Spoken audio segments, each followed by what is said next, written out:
Assalamualaikum Ustaz. Waalaikumsalam warahmatullahi wabarakatuh. Izin bertanya. Baik.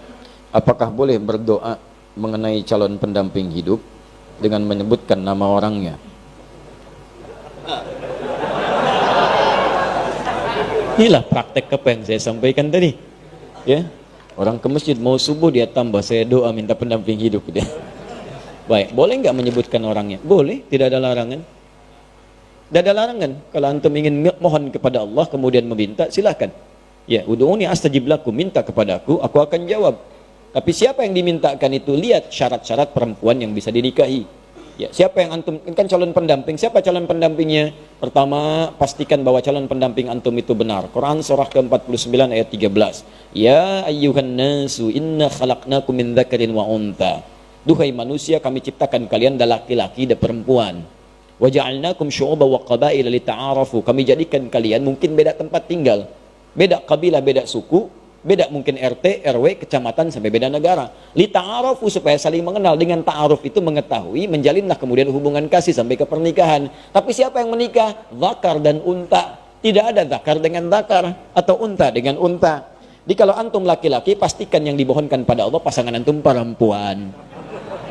Itu kaidah pertama. Kalau antum perempuan, minta kepada Allah pasangannya laki-laki. Jelas ya? Di nggak ada istilahnya laki-laki, ya Allah, anugerahkan aku si dia, ya Allah. Mohon, ya Allah. Saya Asep, mohon jadikan Andi pasangan saya. Itu sudah menyalahi. Nggak mungkin dikabul antum. Paham ya? Baik, jadi ingat. Manusia itu cuma dua. Kalau bukan laki-laki, perempuan. Bagaimana Ustadz kalau perempuan pengen jadi laki-laki, laki-laki pengen jadi perempuan? Itu artinya dia sedang keluar dari fitrah kemanusiaannya. Paham?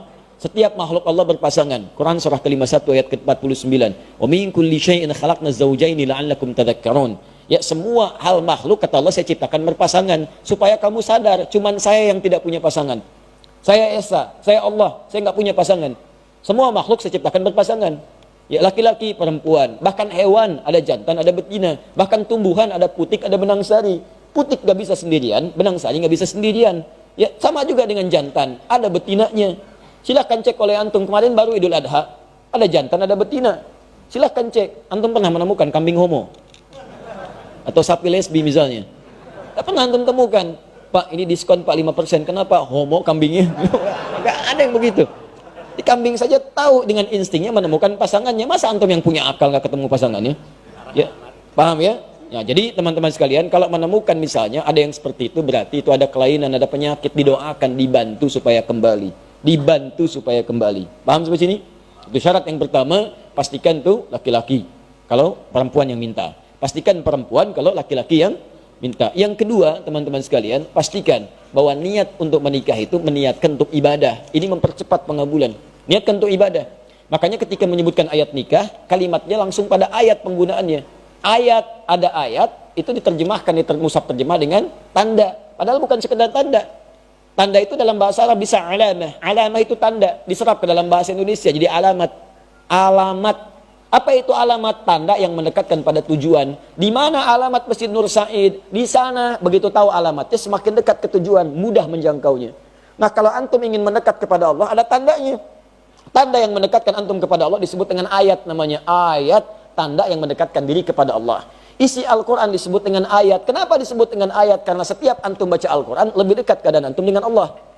Ya, Quran misalnya surah ke-8, ya Al-Anfal, ayat kedua. Innamal mu'minuna alladhina idza dzukirallahu wajilat qulubuhum wa idza tuliyat 'alaihim ayatuhu zadatuhum imana wa 'ala rabbihim yatawakkalun. Sungguh orang-orang beriman itu kalau disebut nama Allah ada getaran dalam jiwanya. Ada hal yang berbeda. Allahu Akbar, bergetar jiwanya. Ya Allah, sudah ada panggilan. Ya, walaupun antum di kendaraan dengar azan ada getaran. Allahu Akbar. Tahu, bentar ya. Wah, ada persoalan. Orang beriman itu beda, getaran dalam jiwanya. Wa idza tuliyat 'alaihim ayatu, kalau dibacakan sama dia ayat-ayat Allah, zadatum imana. Ya, bertambah keimanannya. Wa 'ala rabbihim yatawakkalun, ada sandaran yang kuat kepada Rabbnya. Nyandar, ada ketenangan dalam jiwanya. Itu ayat. Makanya isi Quran disebut ayat. Salat itu ayat, mendekatkan kita dengan Allah. Makanya ketika antum menunaikan salat ada ketenangan di dalam jiwa. Gak percaya silahkan. Ya, antum masuk tempat salat, musola, masjid, tempatnya aja udah tenang. Puncak tempat sholat itu di Baitul Haram, Ka'bah. Ka'bah, Masjidil Haram. Itu puncaknya, kiblatnya di situ. Ketika Allah menyebutkan pertama kali Ka'bah sebagai tempat untuk pusat ibadah, disandingkan ketenangan di dalamnya. Quran surah kedua ayat 125, paling kanan pertengahan. Ya. Wa idz ja'alna al-baita mathabatan lin-nasi wa amna. Dan ingat, pelajari, dalami ketika kami jadikan al-bait Ka'bah tempat pusat ibadah bagi manusia dan tempat yang menenangkan. Jadi kalau antum punya masalah seberat apapun di depan Ka'bah, tiba-tiba bisa mengalir air mata, lupa dengan masalah, tenang aja. Nggak percaya silahkan mendekat. Saya bermohon pada Allah, semoga yang belum bisa disegerakan insya Allah haji ataupun umrah, ya. Dan tidak cukup dengan amin, nabung. Siapin, banyakin doa. Sama tempat sholat ini, masjid musola lebih jauh, makanya antum masuk masjid lebih tenang. Bahkan dibanding rumah sendiri, silahkan cek beda rasanya. Lain, masuk rumah biasa-biasa, masuk masjid baru masuk rumah Allah. Begitu kaki kanan masuk, Allah maftah ya wa rahmatik, tiba-tiba enak, ada ketenangan yang beda. Salat 2 rakaat tahiyatul masjid, duduk merapat sebentar, ya dekat AC, saking tenangnya plak tidur. Nah, nikah sama, nikah tuh awal ayatnya disebut ayat. Silahkan, Quran surah 30 ayat 21, wa min ayatihi, di antara tanda-tanda yang mendekatkan seseorang kepada Allah, an khalaqalakum min anfusikum azwaja, kami jadikan setiap diri itu bisa berpasangan untuk menikah. Di niat nikah itu pertama kali bukan hanya memadukan rasa rindu, memadu kasih, ya, menyatukan dua insan yang saling ingin bersatu, bukan cuma itu. Niat sesungguhnya itu ibadah. Jadi kalau antum ingin dipercepat oleh Allah pengabulan doanya, niatkan untuk ibadah. Ya Allah, pasangkan aku dengan dia ya Allah, supaya aku bisa juga menghafal Quran seperti dirinya yang sudah hafal Al-Quran. Ya Allah, jika memang engkau berkehendak dengan penyatuan ini, jadikan kami ya Allah pasangan yang selalu senantiasa menunaikan sholat kepadamu, menjaga dalam kebaikan, menjauhi maksiat. Kami ingin menjadi pasangan yang diabadikan olehmu sampai ke surga ya Rabb. Indah.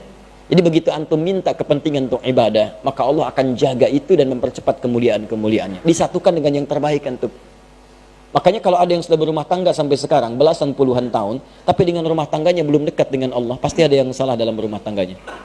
Ya. Paham sampai sini? Baik, makanya sekarang ini saya lihat banyak perubahan-perubahan. Orang mau menikah, maharnya itu sudah pakai bacaan Quran tambahan. Aku mau menikah, tapi kamu hafalkan dulu surat Ar-Rahman ya.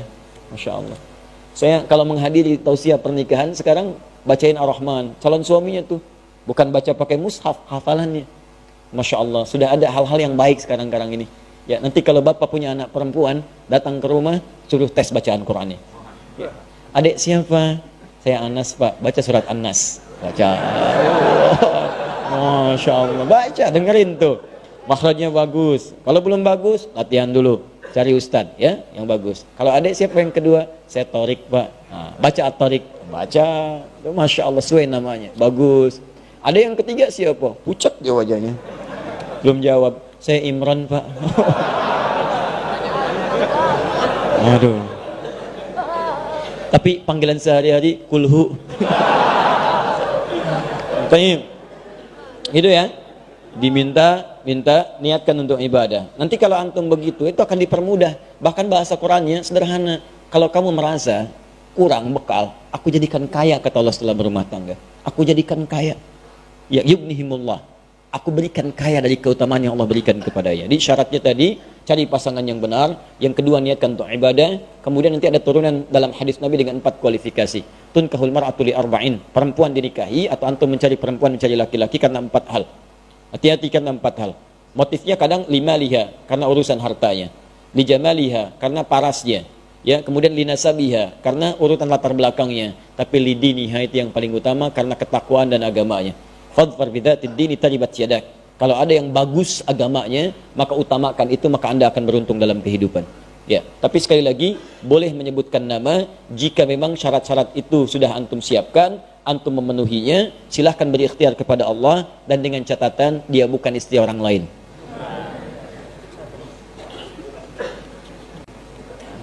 Ya Allah, kalau memang dia jauh, dekatkan. Kalau dia sudah bersama dengan orang lain, pisahkan dulu ya Allah. Itu nggak boleh. Ya, nggak boleh seperti itu. Dosa antum.